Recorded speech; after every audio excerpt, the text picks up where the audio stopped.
Hello friends, festival आने वाले हैं और हम सब चाहते हैं कि घर भी रेडी हो और हेल्थ भी। लेकिन सवाल ये है कि दोनों को बैलेंस कैसे करें। आज मैं आपको दिखाने वाली हूँ अपना इवनिंग टू नाइट रूटीन, जिसमें मैं घर के काम को, जिम को और अपना सेल्फ केयर सब मैनेज करने की कोशिश करती हूँ, ताकि फेस्टिवल सीज़न स्ट्रेस फ्री हो और हैप्पी हो। क्योंकि अभी आपने मेरे वीडियोज़ में देखा ही होगा कि जन्माष्टमी के टाइम थोड़ा मेरा एग्जर्शन हो गया था, काम बहुत ज़्यादा हो गया था और मैं अपना ध्यान नहीं रख पा रही थी। तो फिर मैंने डिसाइड किया कि नहीं, मुझे अपने हेल्थ को पहले प्रायोरिटी देना है और इस तरीके से अपने रूटीन को करना है कि मेरा हेल्थ भी कॉम्प्रोमाइज़ ना हो, अपने आप को रेस्ट भी दे सकूं और घर के काम भी मैनेज हो। शाम का वक्त मेरे लिए सिर्फ रिलैक्सेशन का नहीं होता, बल्कि अपने घर और अपने हेल्थ दोनों को बैलेंस करने का होता है। और यूजुअली ऐसा होता है कि मैं दिन में बिल्कुल भी नैप नहीं ले पाती, तो मुझे शाम तक थकान हो ही जाती है। बट कोशिश करती हूँ कि थोड़ा सा रेस्ट करूँ और उसके बाद मैं अपने हेल्थ पर भी ध्यान दूँ।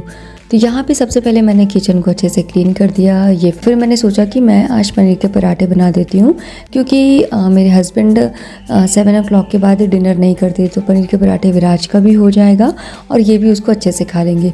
तो अच्छे से यहाँ मैंने पहले किचन क्लीन किया अपना। किचन अच्छे से क्लीन करने के बाद यहाँ पे मैंने फटाफट आटा लगा लिया और उसके बाद सिंपल पनीर के पराठे बनाए। पनीर को अच्छे से ग्रेट कर लिया और उसके बाद उसमें लाल मिर्च पाउडर, गरम मसाला और सिर्फ नमक मिला दिया, बिकॉज वो प्याज मिर्ची ये सब डालो तो नहीं खाता है। और इसी तरीके से मैंने इसके लिए पराठे बना दिए और इनको भी मैंने पराठे बना के खिला दिए थे, ताकि मेरा एक दिमाग होता है ना जो फ्री हो जाता है। बीइंग अ मॉम, एक आपका दिमाग फ्री रहता है कि हाँ, बच्चे ने अच्छे से खाना खा लिया है। शाम को फिर इन्होंने थोड़ा सा फ्रूट्स काट लिया था। यूजुअली मेरे साथ ऐसा होता है कि मैं शाम को थोड़ा स्प्राउट्स या फ्रूट्स खाने के बाद जिम के रेडी होती हूँ, और इनका होता है कि ये कुछ पराठे खा लिए या कभी स्प्राउट्स या सॉटे किए हुए जो वेजिटेबल्स होते हैं वो खा लिया। आपने मेरे चैनल में देखे होंगे कि मैं किस तरीके से वो सब बनाती हूँ। तो इस तरीके से फिर मैं किचन से एक टाइम के लिए फ्री हो जाती हूँ। ये सब करते हुए मुझे अराउंड 6:30 हो जाता है और अब आती है टाइम मेरे पूजा की। तो यहाँ पर मैं अराउंड 6:30, कभी 7:30 तक ऐसा होता है, जैसा टाइम परमिट करे। कोई मेरा ऐसे टाइम का बाउंडेशन नहीं है। मैं अपने भगवान की पूजा कर लेती हूँ। ये मुझको एक पॉजिटिव एनर्जी देता है और फेस्टिवल सीज़न में तो और भी ज़रूरी हो जाता है ये सब। ये सारी चीज़ें करते हुए मुझे 6:45 हो जाते हैं और उसके बाद फिर मैं अपने जिम के लिए रेडी होती हूँ। और जिम का भी टाइम मेरा ऐसा होता है कि मैक्सिमम टाइम मैं मॉर्निंग में जाती हूँ। कई बार ऐसा होता है मॉर्निंग में नहीं जा पाई तो मैं शाम को चली जाती हूँ।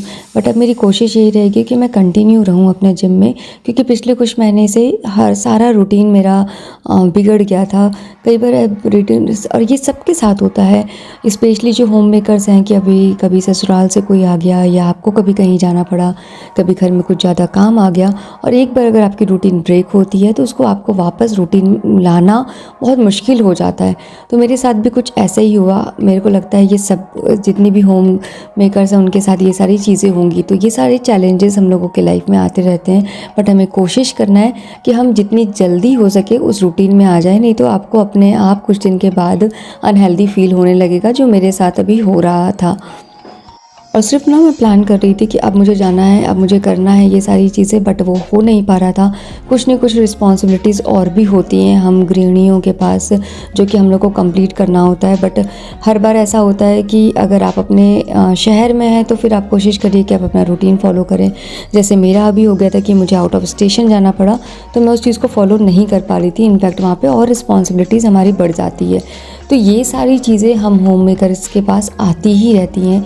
हमें बस कोशिश करना है कि हम वापस अपने बैक टू रूटीन आएँ। स्पेशली अगर छोटा बच्चा है तो उसके साथ ये सारी चीज़ें मेरी बढ़ जाती हैं।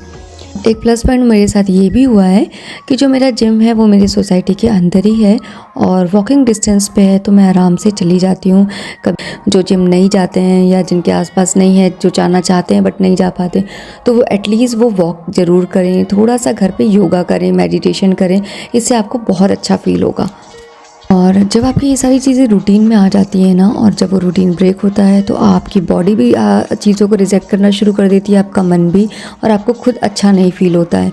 जब मैंने ये सारी चीज़ें शुरू करी थी तो मुझे थोड़ा सा हैवी लगता था, बट जब मैं रूटीन में आ गई तो बिलीव मी फ्रेंड्स, मेरे बॉडी में इतना एनर्जी लगता था, मेरा मन इतना अच्छा रहता था, मुझे एक अलग ही पॉजिटिविटी मेरे दिमाग में, मेरे आसपास का ऑरा वैसा हो चुका था।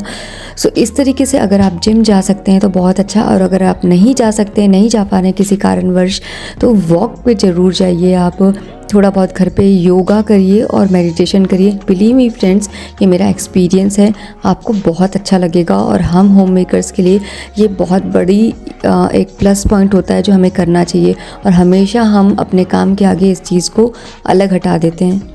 तो यहाँ पे थोड़ा बहुत आज मैंने बहुत ज़्यादा तो नहीं अपने आप को पुश किया जिम में, जो भी चीज़ें थी थोड़ा बहुत मशीन्स किए और जितना भी मुझे लगा कि हाँ मेरी बॉडी अभी जितनी रेडी है वो सारी चीज़ें मैं यहाँ पे करने लगी थी। यहाँ पे अराउंड 7:45 हो गया था, मेरा वर्कआउट ख़त्म हो गया था और फिर मैं घर चली गई। घर जाने के बाद मैंने जो पनीर पराठे बनाए थे उसमें एक्स्ट्रा अपने लिए बना लिए थे, वही मैंने सबसे पहले खा लिया था। और फ्रेंड्स आई नो सबके साथ सबकी सिचुएशन बहुत अलग होती है।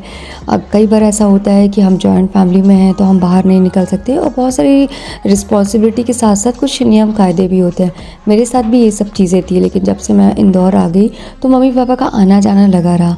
तो शुरू में जब वो आते थे तो मैं नहीं जाती थी और यूजुअली ऐसा होता था कि कुछ ना कुछ काम होता था, मैं अपना जिम स्किप कर देती थी। बट अभी कई बार से ऐसा हो रहा है कि वो जब आते हैं तो मैंने उनको बता दिया है कि नहीं, this is my gym time और मुझे जिम में जाना है।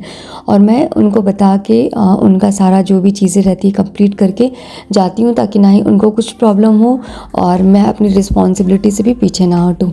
तो ये सारी चीज़ें कहने में मुझे पहले बहुत डर लगता था, लेकिन अब धीरे धीरे करके ये सारी चीज़ों को भी मैं सेटल डाउन कर रही हूँ। क्योंकि अगर आप मतलब फैमिली के साथ रहते हैं या नहीं भी रहते हैं तो फैमिली मेम्बर्स का आना जाना रहेगा। और हमारे यूपी में थोड़ा सा ये सारी चीज़ें रहती हैं जिसको मुझे मैनेज करके चलना होता है।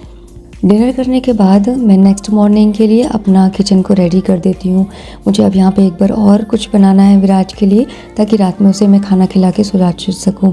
और जितना भी मैं वेजिटेबल्स लेकर आई थी, ग्रॉसरी लेकर आई थी, उसे मैं आज रात में ही अच्छे से प्रॉपरली रख दूँगी ताकि नेक्स्ट मॉर्निंग थोड़ा सा रिलैक्स फील हो। और उसके बाद यहाँ पर मैंने जैसे आपसे पहले भी शेयर किया था कि मैं एक हेल्थ ड्रिंक के लिए chia seed Luke warm water में भिंगा देती हूँ या कभी कोई सीड्स को भिंगा के रखती हूँ जो नेक्स्ट डे में मॉर्निंग में पीती हूँ।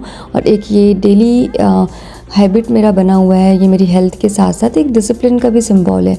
इसके बाद फाइनली फ्रेंड्स मैं अपना थोड़ा सा स्किन का भी अभी ध्यान रख रही हूँ, क्योंकि फेस्टिवल के टाइम आ रहे हैं। तो कुछ नहीं तो अच्छे से स्किन को प्रॉपर वॉश करके खूब सारा मॉइस्चराइज़र लगा लीजिए, क्योंकि जब फेस्टिवल्स में हम रेडी होते हैं तो फेस में एक अच्छा ग्लो दिखेगा, तो हमें खुद को कॉन्फिडेंस फील होगा और अच्छा लगेगा।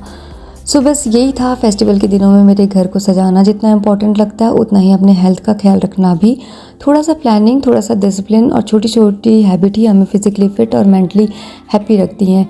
चीज़ें हमारे साथ आती रहती हैं, जाती रहती हैं। कई बार हमारा रूटीन ब्रेक डाउन होता है, बट हमें कोशिश करना है कि हम उस रूटीन को जितनी जल्दी हो सके फॉलो वापस से करें। मुझे उम्मीद है आपको मेरी रूटीन से कुछ आइडियाज़ मिले होंगे कि कैसे आप भी अपने घर को और अपने आप को फेस्टिवल रेडी बना सकती हैं। कमेंट में ज़रूर बताइएगा कि आप अपना इवनिंग और नाइट रूटीन कैसे मैनेज करती हैं, या कुछ और क्वेश्चन आप मुझसे पूछना चाहते हैं तो प्लीज़ आप मुझसे पूछिएगा। और अगर आपको मेरे चैनल का थोड़ी भी पार्ट कोई भी अच्छा लगा हो तो प्लीज़ सब्सक्राइब करिएगा। बाय बाय, मिलते हैं नेक्स्ट व्लॉग में।